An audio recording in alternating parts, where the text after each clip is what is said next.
தாவர உறுப்புகளின் மாற்றுருக்கள். தாவர உறுப்புகளின் மாற்றுருக்கள். அப்போ தாவர உறுப்புகள் அப்படின்னு எடுத்திங்கன்னா பொதுவாக சூட் சிஸ்டம், ரூட் சிஸ்டம் அப்படின்னு கேள்விப்பட்டிருப்போம்.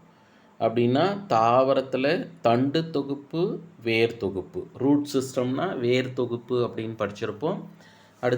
நெக்ஸ்ட் வந்து சூட் சிஸ்டம் அப்படின்னு எடுத்துக்கிட்டிங்கனாக்கா தண்டு தொகுப்பு அப்படின்னு பார்த்துருப்போம். இப்போ தாவர உறுப்புகளில் மாற்றுருக்கள் மாடிஃபிகேஷன் இல்லை.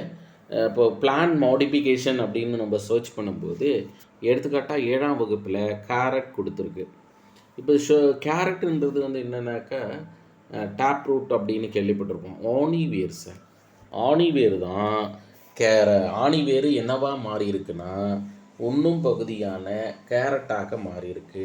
அப்போது வேரினுடைய பணி என்ன அப்படின்னா நமக்கு தெரியும். வேரினுடைய பணி நீரை உறிஞ்சுதல், அடுத்து ஊட்டச்சத்துக்களை உறிஞ்சுதல். நீரை உறிஞ்சோம், நீர் அதற்கு அடுத்தது ஊட்டச்சத்துக்களை உறிஞ்சோம் இல்லை, ஊட்டச்சத்துக்களை உறிஞ்சோம்.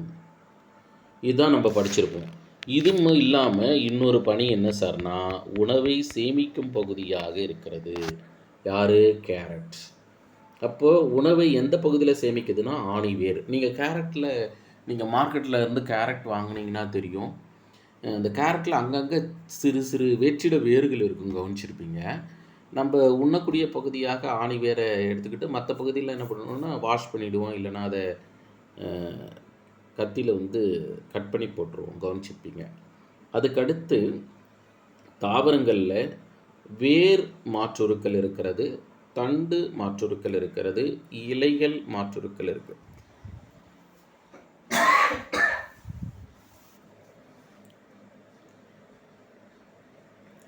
அப்போ இந்த மாற்றுருக்களில் பணிகளாக ஒன்று உணவை சேமித்தல் இல்லை, உணவை சேமித்தல். 2 ஆதாரம் அளித்தல், பற்றுக்கம்பிகளாக இருக்கும். 3 பாதுகாப்பு வழங்குதல், ப்ரொடெக்ஷன். மற்றும் பல பணிகளை செய்வதற்காக வடிவம் மற்றும் அமைப்பை மாற்றிக்கொள்கின்றன. இதற்கு பேர் மாற்றுரு என்று அழைக்கிறோம் இல்லை. அந்தந்த சூழ்நிலையில் வாழ்வதற்கு ஏற்ற உருவ அமைப்போடு தாவரங்கள் இருக்கும். நீங்கள் கவனிச்சிருப்போம். நீரில் வாழ்வதற்கு ஏற்ற தகவமைப்பு பெற்ற தாவரங்கள் இருக்கும் இல்லை. அக்வாட்டிக் மீடியத்தில் வாழறதுக்கு தகுந்தவாறு. அதேமாரி டெரஸ்டீரியல் மீடியம், தரைப்பகுதியில் வாழ்வதற்கு ஏற்ற தகவமைப்பு. அதுக்கடுத்து டெசர்ட்டுன்னு கேள்விப்பட்டிருப்பீங்க, பாலைவன பகுதியில் வாழ்வதற்கு ஏற்ற தகவமைப்பு. அதுதான் நம்ம அடுத்து பார்க்குறோம். பாருங்களேன். கள்ளி தாவரங்களில் இலை போன்று காணப்படுவது. கள்ளி தாவரம் படம் போட்டு பார்ப்போமா? கள்ளி தாவரம் இதுதான் சார் கள்ளி தாவரம். இது மாதிரி இருக்கும். இதெல்லாம் என்ன சார்னா முட்கள் இல்லை, இதெல்லாம் நம்ம முட்கள் அப்படின்னு சொல்லுவோம். இதுதான் கள்ளி தாவரம். இது சப்பாத்தி கள்ளி, சரியா? சப்பாத்தி கள்ளி இப்படி தான் இருக்கும். கள்ளியில் பார்த்தீங்க அப்படின்னா இது மாதிரி நீட்டாக கள்ளி இது மாதிரி இருக்கும். அங்கங்கே பார்த்தீங்கன்னா முட்கள் வந்து இருக்கும், கவனிச்சிருப்பீங்க. முட்கள். ஆசிரியர்களே, இதை நம்ம கள்ளி தாவரம்னு சொல்கிறோம். இதை சப்பாத்தி கள்ளி, இது கள்ளி, இதை சப்பாத்தி கள்ளி அப்படின்னு சொல்லுவோம். இப்போ நீங்கள் அந்த கள்ளி தாவரத்தை பார்த்தீங்கன்னா தெரியும். இது வந்து இலை இல்லை. ஸ்ட்ராங்காக பாருங்கள்.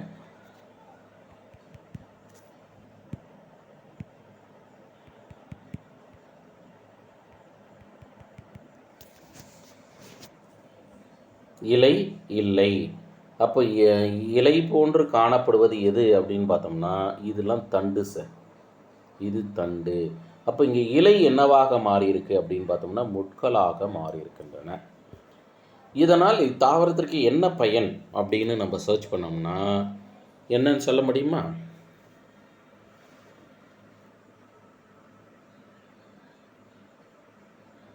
நம் இணைப்பில் இருக்கும் ஆசிரியர்கள் என்ன ஆன்சர்னு சொல்ல முடியுமா?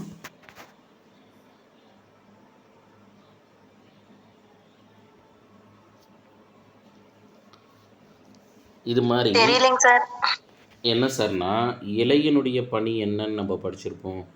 ஒன்று ஒளிச்சேர்க்கையை மேற்கொள்ளும், 2வது நீராவி போக்கு நடக்கும். கவனிச்சிங்க.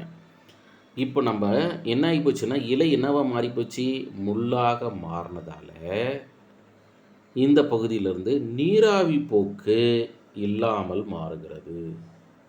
ஏன்னா பாலைவனத்தில் மிக குறைவாகத்தான் நீர் கிடைக்குது. அப்போ கிடைச்ச நீரை ஆவியாக விட்டுட்டா தாவரம் என்ன பண்ணும், வளராது. அதனால தான் மற்ற தாவரங்கள் எல்லாம் பாலைவனங்களில் இல்லை, கள்ளி வகை தாவரங்கள் மட்டும் இருக்கிறது. காரணம் இதுதான் சார். அப்போது முள்ளாக மாறினோடனே நீராவி போக்கு நடைபெறுவது இல்லை. அப்போ நீராவி போக்கு நடைபெறலைன்னா கட்டாயம் நீர் வந்து அப்படியே சேமித்து வச்சுட்டுருக்கோம் உடம்புல, இல்லை? இதுதான் நம்ம நீங்கள் விலங்குகளை கூட ஒட்டகச்சிவிங்கின்னு ஒன்று கேள்விப்பட்டிருக்கோம். அதனுடைய திமிழில் என்ன பண்ணோம்னா வாட்டர் செல் இருக்குது. அந்த வாட்டர் செல்லில் நீரை சேமித்து வைக்கின்றன. அதனால் ஆசிரியர்களே, இப்போ உங்களுக்கு ஒரு புரிதல் நடந்திருக்கும்னு நினைக்கிறேன். மாற்றுருனா என்ன அப்படின்னு. இலை போன்று காட்சியளிப்பது தண்டு, ஆனால் இங்கு இலை என்னவாக மாறி இருக்குன்னா முட்களாக மாறி இருக்கின்றன. இந்த இடம் வினா கேட்கலாம், ஏற்கனவே கேட்டிருக்காங்க. எப்படின்னா, கள்ளி தாவரத்தில் முட்கள் என்னவாக இருந்திருக்கு, அல்லது இலையின் மாற்றுருக்கள் என்ன அப்படின்னு கேள்வி கேட்டிருக்காங்க. அப்படின்னா முட்கள். அடுத்து இப்போ இலையை பற்றி பார்த்துட்டோம். 2வதாக வேரினுடைய மாற்றுருக்களை பற்றி பார்ப்போம். வேரினுடைய மாற்றுருக்கள். இப்போ நம்ம தாவரம்னு எடுத்துகிட்டோம்னு வச்சுங்களேன், இதான் சர்ஃபேஸ் பகுதி அப்படின்னு எடுத்துக்கிட்டோம்னு வச்சுக்கலாம். தரைப்பகுதின்னு எடுத்தோம்னா இந்த பகுதியில் எல்லாம் வேர்கள் இருக்குது அப்படின்னு படிச்சிருப்போம். அப்படியே இதுக்கு மேலே ஃபோட்டோட்ராபிஸ்ன்னு சொல்லியிருக்கோம்ல, இதுக்கு பேர் ஜியோட்ரோபிசம், இதுக்கு பேர் ஃபோட்டோட்ரோபிசம். அப்போ ஃபோட்டோட்ரோபிக்கில் அழகாக பிளான்ட்டு பூமிக்கு எதிராக செயல்படுகிறது. புவிக்கு எதிராக செயல்பட்டு ஒளி நாட்டமுடையதாக ஃபோட்டோட்ரோபிக் பிளான்ட். இப்போ இந்த பிளான்ட்டை ஏன் சார் ஃபோட்டோட்ரோபிக் ஜியோட்ரோபிக்கே சொல்கிறீங்க அப்படின்னா, இப்போது வேர் எங்கே சார் இருக்குது அப்படின்றதுக்காக நம்ம பேசணும் சார். அப்போ வேர்கள் வந்து எங்கே இருக்குன்னா மண்ணுள் இருக்கிறது. நீங்கள் நீர்வாழ் தாவரங்கள் எடுத்துக்கிட்டிங்கனாக்கா, நீர்வாழ் தாவரங்களில் சில தகவமைப்பு பெற்ற தாவரங்கள் நீர்லேயே மிதக்கும் பண்பு இருக்கும். அதனால் அதை வேறுன்னு சொல்ல மாட்டோம், நம்ம ரைசாய்டுகள் என்று படிச்சிருப்போம். ரைசாய்டு அப்படின்னு படிச்சிருப்பீங்க, இல்லை? ரைசாய்டுகள் அப்படின்னு. அப்போ அது வேரினுடைய மாற்றுருவாக நம்ம எடுத்துக்கலாம். இப்போ நம்ம சேமிப்பு வேரில் எடுத்துக்காட்டாக முள்ளங்கி அப்படின்றது வேரில் உணவு சேமித்திருக்கிறது. அதுக்கடுத்து டர்னிப், சிவப்பு முள்ளங்கி அப்படின்னு கேள்விப்பட்டிருப்பீங்க பார்த்தீங்களா, டர்னிப் கோசுக்கிழங்கு. அதுக்கடுத்து பீட்ரூட்டு, கேரட்டு, இதெல்லாம் வேரில் சேமிப்பாக. இப்போ கேரட்டுனா வேரில் எந்த பகுதி கேரட்டு உணவை சேமித்து வச்சுருக்குன்னு சொல்ல முடியுமா? வேரில் எந்த பகுதின்னு சொல்ல முடியுமா? நம்ம இணைப்பில் இருக்கும் ஆசிரியர்கள்.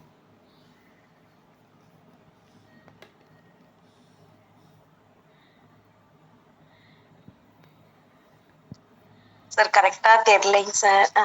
ஆணிவேர் சார், ஆணிவேர் நம்ம தான் படிச்சிருக்கோம். ஆமாம் சார், வேரில் எடுத்துக்கிட்டிங்கனாக்கா ஆணிவேர், சல்லி வேருன்னு படிச்சிருப்பீங்க.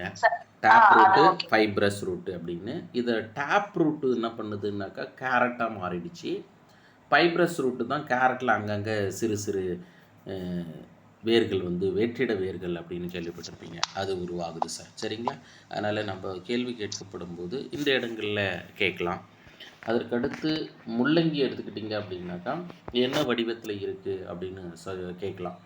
முள்ளங்கியினுடைய வடிவம் என்னென்னா கதிர் வடிவம் அப்படின்றோம். அப்படின்னா மையத்தில் பருத்து இருக்கும், மேலேயும் கீழே சிறுத்து இருந்தால் அதுக்கு பேர் கதிர் வடிவம், இல்லை?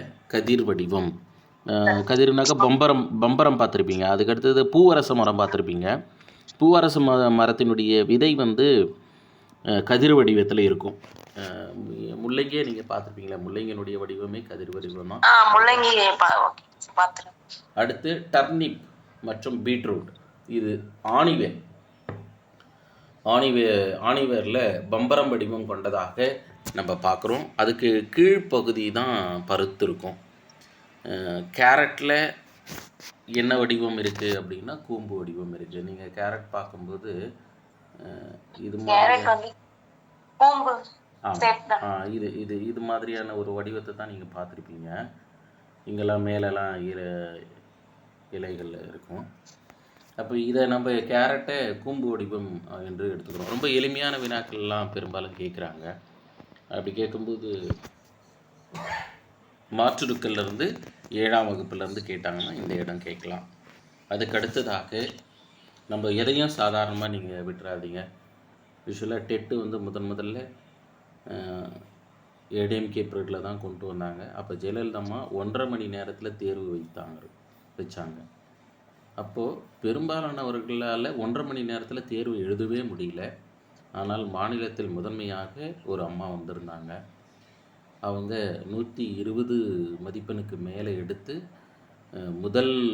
மாநில முதன்மையாக வந்து போஸ்டிங்கை வாங்கினாங்க. ஆனால் யூஸ்வலாக அவங்க எங்கேயும் எதையும் படிக்கலை. எப்படி அவங்க இவ்வளோ மதிப்பெண் எடுத்தாங்க அப்படின்னு அவங்கக்கிட்ட பேட்டி கேட்கும்போது தான் அவங்க சொன்னாங்க, அவங்களுக்கு 2 பெண் குழந்தை. 2 பெண் குழந்தைக்கும் தொடர்ந்து 1ஆம் வகுப்புலேருந்து 10ஆம் வகுப்பு வரை அவங்களே சொல்லி கொடுத்துருந்துருக்குறாங்க. அத்தனையும் மெமரி ஆயிடுச்சு. அழகாக 1.5 மணி நேரத்தில் அதிகபட்சமான வினாக்கு விடை அவங்களால அளிக்க முடிஞ்சது. அதனால் இதுலேருந்து என்ன தெரியுதுன்னா, ப்ராக்டிஸ் மேக் த பர்ஃபெக்ட். பயிற்சித்தான் நம்ம முதன்மையை அடையும். அதுக்கடுத்து ஆதாரம் அளித்தல் அப்படின்னு மாற்றுருக்களின் அடுத்த பணி என்ன? இப்போ மாற்றுருக்களின் ஒரு பணி என்னென்னா உணவை சேமித்தல். அதை பற்றி நம்ம பார்த்துட்டோம். அடுத்து ஆதாரம் அளித்தல். எடுத்துக்காட்டாக ஆலமரம் பார்த்துருப்பீங்க. ஆலமரத்தில் தரைமேல் பகுதியில் வேர்கள் உருவாகும். யூஸ்வலாக வேர்கள் எங்கே உருவாகுது அப்படின்னா தரைக்கீழ் பகுதியில் தான் உருவாகும். ஆனால் இங்கே தரைமேல் பகுதியில் வேர்கள் உருவாகி அது மேல் நோக்கி போகாமல் கீழ் நோக்கி வளரும். இந்த கீழ்நோக்கி வளரக்கூடிய பகுதி தான் தாவரத்தை தாங்குகின்றன. இல்லை ஆலமரம். இப்போ பெரும்பாலும் ஆலமரம் அரச மரங்கள் வந்து இல்லாமல் போயிடுச்சு. ஆனால் அப்போல்லாம் கட்டாயம் ஆலயங்கள் இருக்குது அப்படின்னா அங்கே ஆலமரமும் அரச மரமும் இருக்கும். வேப்ப மரம் கேள்விப்பட்டிருப்பீங்க, அது இருக்கும். என்ன அப்படின்னு அறிவியல் உண்மை என்ன சார்னா, முதலில் கண் விழிக்கக்கூடிய மரம் யார் சார் அப்படின்னா ஆலமரம், அரச மரம் மற்றும் வேம்பு அப்படின்னு சொல்கிறாங்க சார். அப்படின்னா என்னென்னா சூரியன் வருவதற்கு முன்பே கண் விழிச்சிடுறாங்க அப்படின்னு கேள்விப்பட்டிருப்போம். அதனால் ஆலயங்களுக்கு போகும்போது இந்த மரங்களை சுற்றி வந்தால் ஆக்சிஜன் குறைபாடு நீங்கி பல்வேறு விதமான உபாதைகளிலிருந்து நம்ம விடுபடுவோம். இறைவன் இயற்கையாக மருத்துவம் இல்லாமல் நோய் பிணியை நீக்கக்கூடிய ஒரு இயற்கை முறையாக இருந்தது.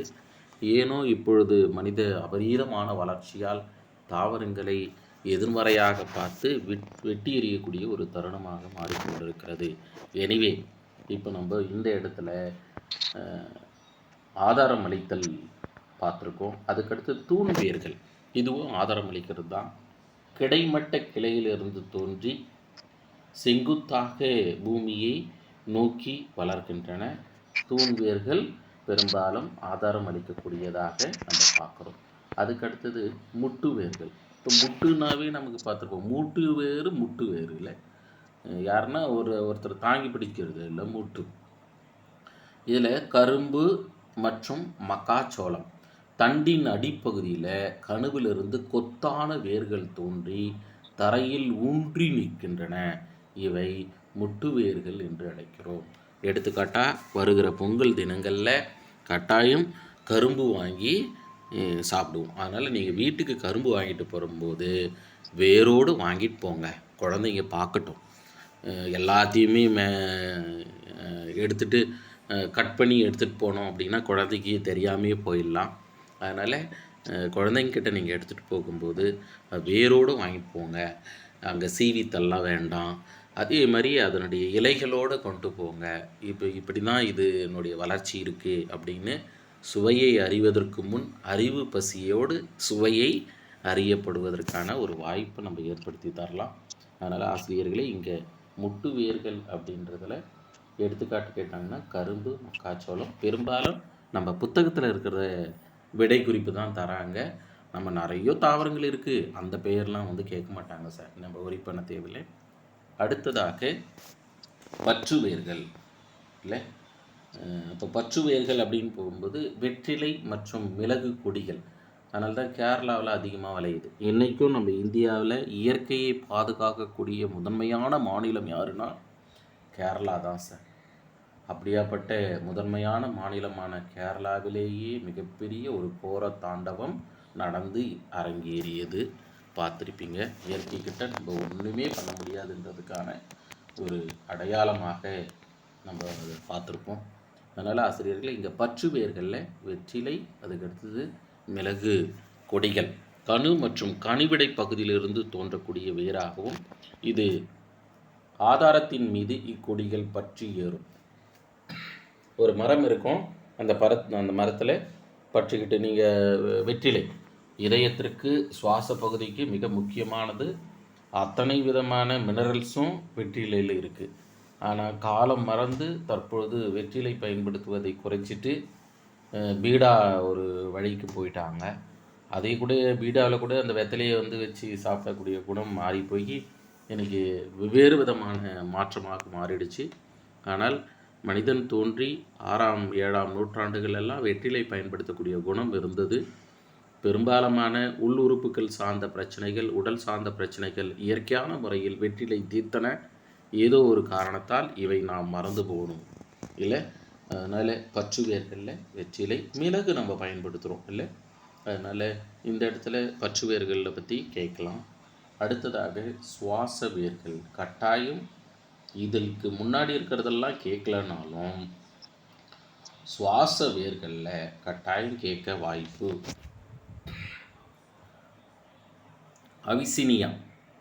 அவிசினியா என்ற மரம் எங்கே வாழுது அப்படின்னா சதுப்பு நிலங்களில் காணப்படுகின்றன. சதுப்பு நிலம் அப்படின்னா என்ன அப்படின்னா ரொம்ப ஈரமான வெட்லேண்டாக இருக்கும்.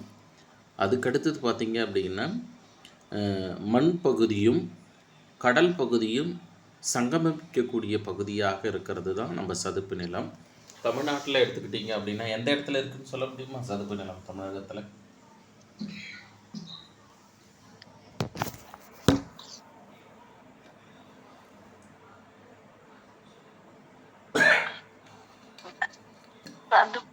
டக்குன்னு ஞாபகம் வர மாட்டேங்குது. ஆனா இதுவரையில இருக்கான டக்குன்னு கேட்கவும் ஞாபகம் வர மாட்டேங்குது. இதுக்கு பேர் தான் நம்ம டிஓடின்னு சொல்லுவோம், டிப் ஆஃப் த டங்க். நம்ம தொண்டவரில் இருக்கான டக்குன்னு வர மாட்டேங்குது. இதுவும் மரத்தல்ல ஒரு வகை தான். நிறைய மாணவர்கள் என்ன பண்ணுவாங்கன்னா வகுப்பறையில் தேர்வை முடிச்சுட்டு வெளியே வருவாங்க. அப்போது அந்த 1 மார்க் மட்டும் டிஸ்கஸ் பண்ணுவாங்க. அப்போது ஒரு தோழி இன்னொரு தோழியோட சொல்ல, ஆண்டி அதுவா நான் மாற்றி போட்டுட்டேன்டி அப்படின்வாங்க. அப்போ குழந்தைக்கு இந்த தேர்வறையில் நினைவுக்கு வரல, ஆனால் முடிச்சுட்டு வெளியே வந்த பிறகு குழந்தைக்கு நினைவுக்கு வரும். எனவே அது என்ன அப்படின்னாக்கா, நாம் பிச்சாவரம், தமிழகத்தில் பிச்சாவரம் கேள்விப்பட்டிருப்பீங்க. சிதம்பரம் பிச்சாவரம். ஆமாம், பிச்சாவரம் சதுப்பு நிலக்காடுக்கு எடுத்துக்காட்டாக நம்ம பார்ப்போம். அதில் அவிசீனியா மரம் கட்டாயம் குழந்தைங்களை அழைச்சிட்டு போய் அவிசீனியா மரங்களை காமிக்கலாம். அவிசீனியா இந்த வேரானது சுவாச வேர்களாக எடுத்துக்காட்டாக பாருங்களேன், தரைக்கு மேல் வளர்கிறது. அது என்ன வடிவத்தில் இருக்கும்னா குச்சி மாதிரி தான் இருக்கும், ரொம்ப கூர்மையாக குச்சி வடிவத்தில் இருக்கும். இதனுடைய பணி என்ன சார்னா சுவாசிக்கும் வேராக பணியாற்றுகிறது. அதனால தான் நம்ம தலைப்பு என்ன பண்ணுறோம், சுவாச வேர்கள்.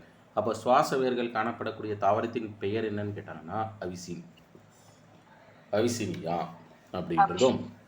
நெமட்டோஃபோர்கள், அந்த சுவாச வேர்களில் நெமட்டோஃபோர்கள் என்று அழைக்கிறோம். நம்ம விலங்கியலில் நெமட்டோசிஸ்ட்னு ஒன்று படிச்சிருக்கோம். நெமட்டோசிஸ்ட்னா கொட்டும் செல்கள் என்று படிச்சிருப்போம். இது நெமட்டோசிஸ்ட் கிடையாது, நெமட்டோஃபோர்கள். ஃபோர் அப்படின்னாக்கா துளை என்று அர்த்தம். நெமட்டோ அப்படின்னாக்கா குச்சி மாதிரி வெளியே நீட்டிட்டு இருந்தால் அதுக்கு பேர் நெமட்டோன்னுவாங்க. நெமட்டோடா அப்படின்னு சொல்லுவாங்க. நெமட்டோடானாக்கா அது புழுக்கள்லாம் பார்த்தீங்களா, விரல் போர்டெலாம் நீட்சி மாதிரி இருக்குது, குச்சி மாதிரி தானே இருக்குது புழுக்கள் எல்லாம். அதனால தான் அந்த புழுக்களுக்கு பேர் என்ன சொன்னாங்கன்னா நெமட்டோடா அப்படின்னாங்க.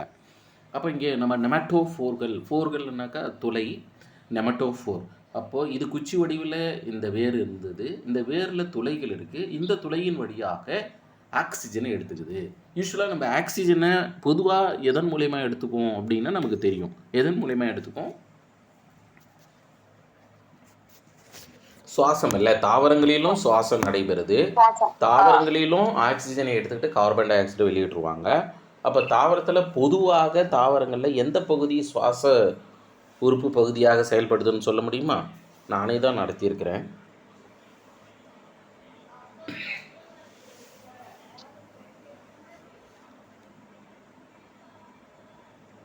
சரி சார், நினைவுக்கு வரலன்னு நினைக்கிறேன்.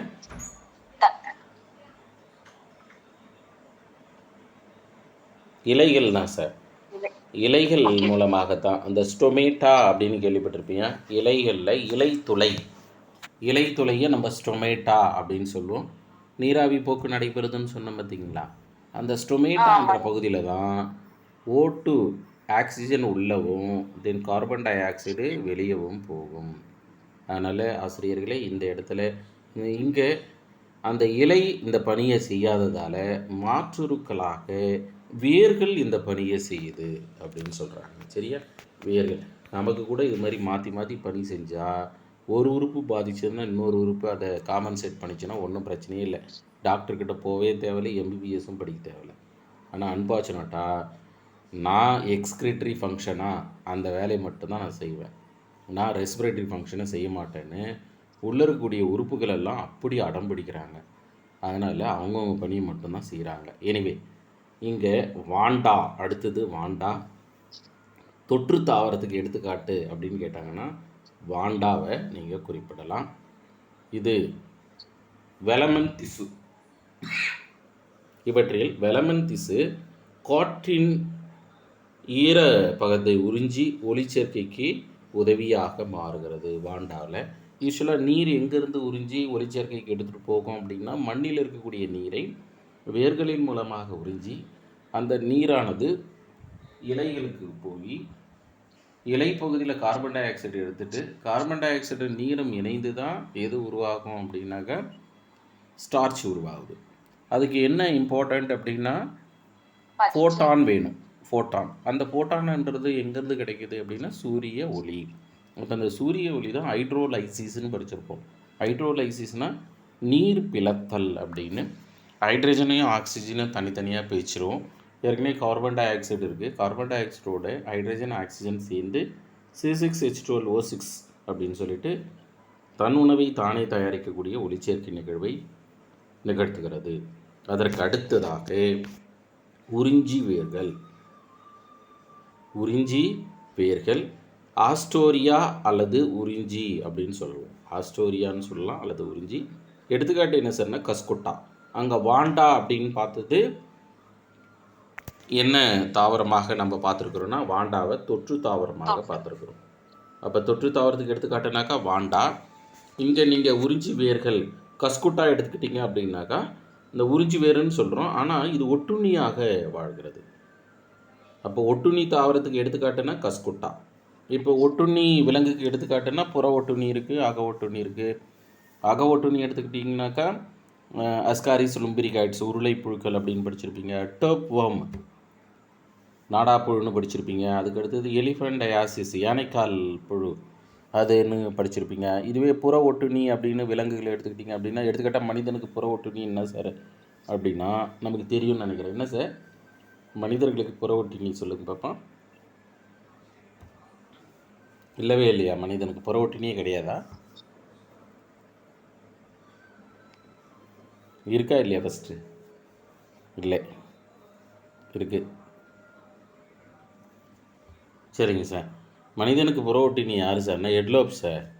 பேன் வந்து புற ஒட்டுண்ணி. இவை உணவிற்காக பிற உயிரினங்களை சார்ந்து வாழக்கூடியது. யார்? கஸ்குட்டா. அப்போ இது உறிஞ்சி வேருக்கு எடுத்துக்காட்டாக நம்ம பார்க்குறோம். சில சமயங்களில் ஆஸ்டோரியான்னு கேட்டுட்டாங்கன்னா ஆஸ்டோரியாவுக்கு எடுத்துக்காட்டு அப்படின்னு கேட்கும்போது நம்ம கன்ஃபியூஸ் ஆக வேண்டாம். ஆஸ்டோரியானாலும் உறிஞ்சின்னாலும் ஒன்று தான் சார். சக்கிங் என்ற ஒரு ஃபங்க்ஷனை இவங்க மேற்கொள்கிறாங்க. அதற்கு அடுத்ததாக